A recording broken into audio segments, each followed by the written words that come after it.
ஒரு நாளும் இல்லை ஐயனே. உலகில் அனைத்தும் கற்றது யார்? தேவி, கற்றது கைமண்ணளவு, கல்லாதது உலகளவு. எம்மை பாடிய நூல்களை வரிசைப்படுத்தி யாவரும் உணரும்படி சொல். தேவர் குரலும், திரு நான்மறை முடிவும், மூவர் தமிழும் முனிமொழியும், கோவை திருவாசகமும், திருமூலர் சொல்லும் ஒரு வாசகம் என்று உணர்.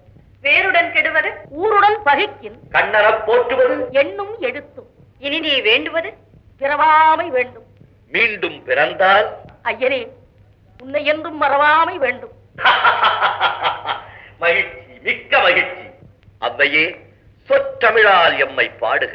வாசி வாசி என்று வாசித்த தமிழின்று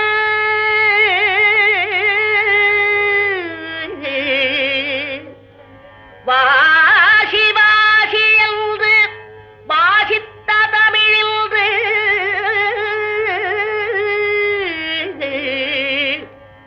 சிவா சிவா என சிந்தைதனில் நின்று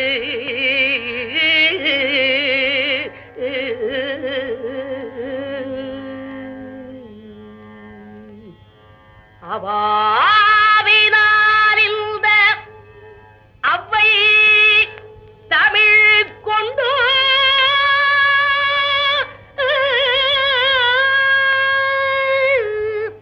கவி பாடினாள் உன்னை கண்குளிரக் கண்டு. அவ்வையே, உனது தமிழும் சுவையும், குரலும் இனிமையும், சொல்லும் பொருளும், கருத்தின்